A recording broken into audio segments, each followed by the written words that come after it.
Selamat pagi semuanya, kami dari kelompok 4, saya Krisna dan ini rekan kelompok saya, ada Iren dan Suster. Sebagai anggota kelompok, dengan ini akan membahas mengenai apa yang kami pilih. Ya, di sini kami memilih furniture kitchen set sebagai bahasan kami.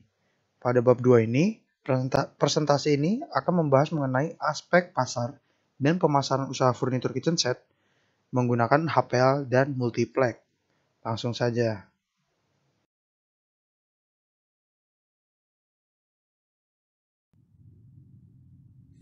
Baik, di sini saya akan menjelaskan dua pasar dari sisi produsen. Yang pertama, pasar dari sisi produsen. Dalam usaha furnitur kitchen set ini, pasar sisi produsennya adalah pasar persaingan monopolistik karena produsen kitchen set ini sudah banyak dan berbeda-beda, tetapi memiliki produk yang sama. Kemudian yang kedua, pasar dari sisi konsumen. Di sini kami menargetkan konsumen kami berdasarkan jenis pekerjaan dan juga pendapatan yang tertarik memiliki kitchen set berdasarkan dari HPL ini.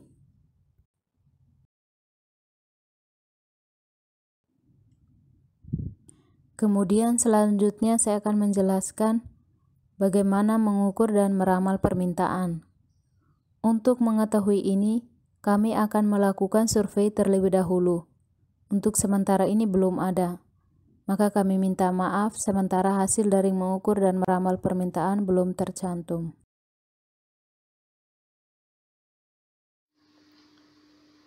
Ada 3 aspek pemasaran.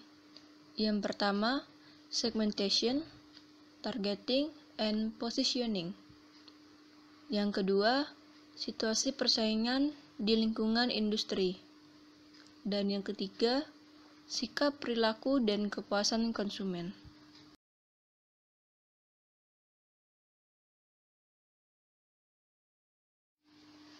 Yang pertama ada segmentation.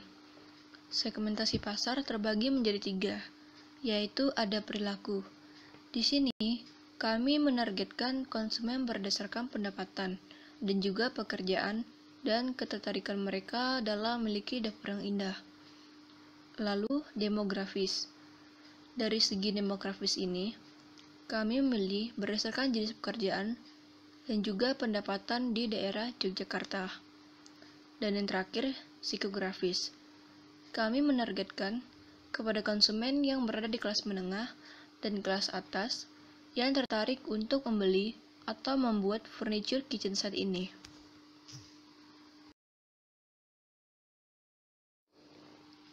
Yang kedua, targeting. Usaha ini menargetkan konsumen berdasarkan jenis pekerjaan dan pendapatan di daerah Yogyakarta.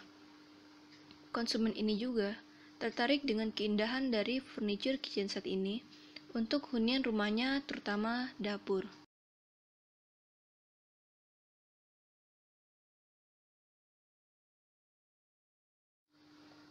Dan yang ketiga, positioning.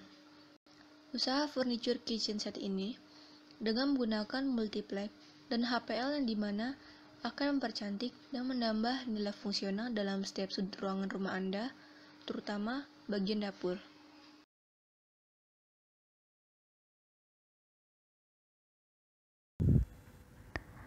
Untuk selanjutnya saya akan menjelaskan situasi persaingan di lingkungan industri dan sikap perilaku dan kepuasan konsumen. Pesaing industri furnitur ini adalah para pembuat atau pengrajin furnitur yang sama dan para pembuat furnitur dengan bahan dasar dari kayu seperti jati dan lain-lain. Kemudian untuk sikap, perilaku dan kepuasan konsumen kami belum bisa memaparkan karena butuh survei. Maka kami minta maaf, kami belum bisa menjawab. Lalu pada slide 9 ini, ada manajemen pemasaran analisis persaingan. Di sini kita akan membahas kelebihan dan kekurangan pesaing usaha kami. Untuk pertama, ada kelebihan dari pesaing, yaitu sudah memiliki pelanggan. Yang kedua, mempunyai produk yang beragam. Lalu, sudah memiliki karyawan yang cukup. Lalu ada kekurangannya, yaitu mereka kurang memasarkan produknya. kurang giat untuk memasarkan sebuah produk yang mereka miliki. Lalu harganya juga di sana cukup mahal. Lalu ada bauran pemasarannya, ada 7 hal penting di sini yang mesti diperhatikan. Yang pertama ada produk, ada price, ada place, ada promotion, ada people, ada proses, ada physical evidence. Di sini saya hanya menyebutkan dulu, nanti lanjut pada slide selanjutnya akan dijelaskan seperti apa ke-7 hal penting ini. Oke, lalu pada slide ini ada produk. Di sini usaha kami menjual, membuat, dan juga mengcustom furniture kitchen set. Di sini kami memakai bahan dasar adalah multiplex yang lalu akan di finishing menggunakan HPL. Pasti kalian sangat asing mendengar multiplex. Jadi multiplex itu sederhananya bahan ini terbuat dari kayu yang olahannya dibuat dari beberapa lapisan kayu tipis yang sifatnya lebar. Hampir mirip seperti triplek. Memang pada dasarnya ini triplek kalau cuma satu lapisan. Tetapi bedanya multiplex ini memiliki lapisan yang lebih tebal daripada triplek. Jadi seperti itu. Lalu HPL mungkin sangat asing di telinga kalian. HPL ini adalah terbuat dari campuran plastik atau akrilik dan kayu. Bagian luarnya itu mengandung serat kayu dan pada bagian belakangnya ini dari akrilik. Jadi HPL ini nanti yang akan melapisi si multiplex tersebut untuk dijadikan furnitur. Seperti yang kalian lihat di PPT, itu sebelah kiri itu kan ada 3 gambar kan. Yang sebelah kiri itu adalah gambar dari contoh multiplex itu seperti itu. Lalu yang pada bagian tengah itu ada yang berserat-serat, bercorak, berwarna, itu adalah namanya HPL. Lalu yang sebelah kanan ini yang seperti dapur yang sangat indah. Ini dapur ini terbuat dari multiplex dan juga dilapisi oleh HPL sebagai finishingnya. Jadi seperti itu.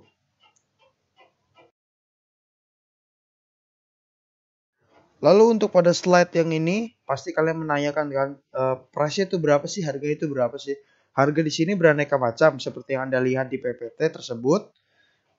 Di sini pertama itu ada multiplex. Multiplex itu harganya sekitar 350.000 dengan ukuran 12 mm, 15 mm, dan 18 mm per lembar. Tentu saja harganya berbeda ya antara 12, 15, 18, tapi kira-kira harganya itu sekitar 350.000 per lembarnya.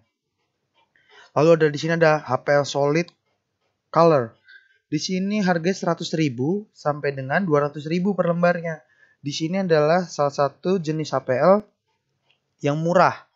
Di sini tampilannya itu biasanya seperti glossy dan doff. Jadi jenis ini memiliki harga yang relatif terjangkau.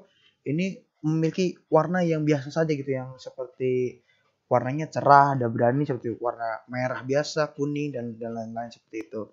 Lalu di sini ada HPL Real Wood dengan harga 179.000 sampai dengan 225.000 per lembarnya. Jadi HPL Real Wood ini memiliki ciri khas yaitu menampilkan suasana alami dan natural dari kayu yang dipakai. Jadi kelihatan gitu serat-seratnya dan lain-lain seperti itu. Lalu HPL Wood Grain di sini dengan harga 300.000 sampai 400.000 per lembarnya. Nah, ini cukup mahal karena HPL ini memang mirip dengan real wood karena sama-sama wood kan.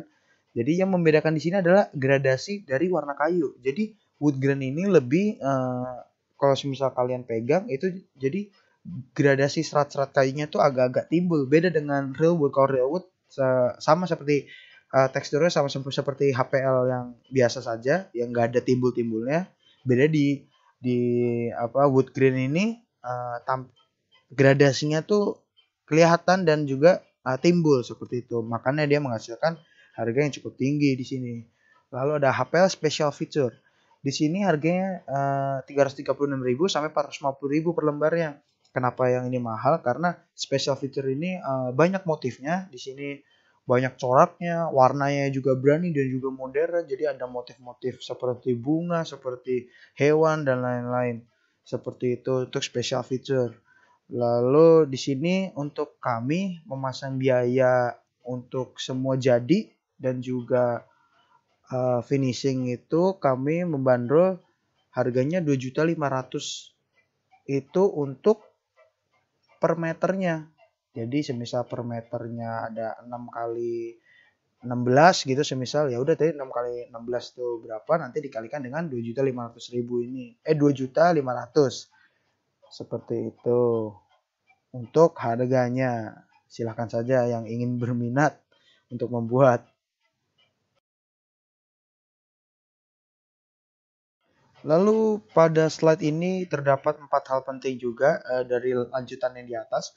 Itu ada place, promotion, people, dan proses. Di sini tempat atau place yang akan dipilih sebagai tempat pembuatan dan juga showroom akan bertempat di pusat kota yang penuh keramaian dan juga dekat dengan jalan. Jadi orang tuh kalau lewat mereka bisa mampir, mereka bisa melihat showroom kita seperti apa, dan hal yang paling strategis adalah di pinggir jalan dan juga penuh dengan keramaian, lalu lalang dan lain-lain, dan pusat kota itu kuncinya. Lalu di sini ada promotion akan dilakukan menggunakan media sosial ya. Kami akan mempromosikan usaha kami dengan melakukan kita mengaplikasikan dengan Instagram, lalu Facebook di sana, web, lalu mencetak brosur untuk disebarkan juga dari orang ke orang. Lalu bisa juga marketing dari mulut ke mulut seperti biasa. Lalu ada people, di sini kita akan bekerja sama dengan depot bangunan yang menjual-jual barang-barang bangunan, bahan-bahan bangunan dan lain-lain. Lalu kita bekerja sama dengan desainer interior khususnya untuk mendesain apa saja keinginan pelanggan. Jika ingin mengcustom juga bisa konsultasi ntar dengan desainer kami. Lalu dan juga IKEA. IKEA ini salah satu toko furnitur terbesar di Indonesia yang berletak di Jakarta seperti itu. Nanti kita juga bisa bekerja sama dengan IKEA ini untuk mengembangkan usaha kami seperti itu. Lalu proses usaha ini beroperasi dari jam 8 sampai jam 10 malam. Dari buka sampai pengerjaan harus dihentikan. Ya karena ini sistemnya membuatnya dengan tangan, lalu dengan alat-alat berat, jadi berisik kan. Jadi kita tidak beroperasi sampai hingga malam-malam sekali. Itu yang memutuskan kami untuk bekerja selesai pada jam 10. Jam 10 itu juga biasanya sudah kita tinggal sapu-sapu, tinggal beres-beresin hasil kerjaan. Untuk maksimalnya kerja paling untuk kayak seperti motong, ngegrajing, gerinda itu semisal paling selesainya paling sudah jam 8 seperti itu.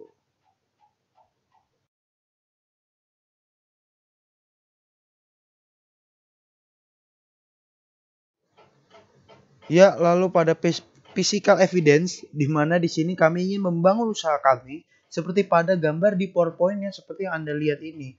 Itu baru rencana, tetapi kami ingin sebuah tempat usaha yang memiliki desain yang menarik, futuristik, bersih dan wangi. Lalu interiornya akan ditonjolkan karena salah satu bagian dari sebuah display dan juga dilengkapi dengan CCTV. Itulah sangat baik menurut kami untuk dijadikan showroom gitu. Untuk showroom dan ruang pengerjaan akan berbeda sehingga pelanggan yang ingin mendatangi tempat kami itu akan merasakan kenyamanan dan keindahan dari toko. Semisal para pelanggan ingin melihat-lihat, ingin berkonsultasi, bernegosiasi, kita bisa melakukannya di showroom seperti itu. Lalu jika pelanggan ingin mengetahui pengerjaannya, kinerjanya itu seperti apa, operasinya itu seperti apa, bisa langsung berkunjung ke tempat pengerjaan, ruang pengerjaan seperti itu.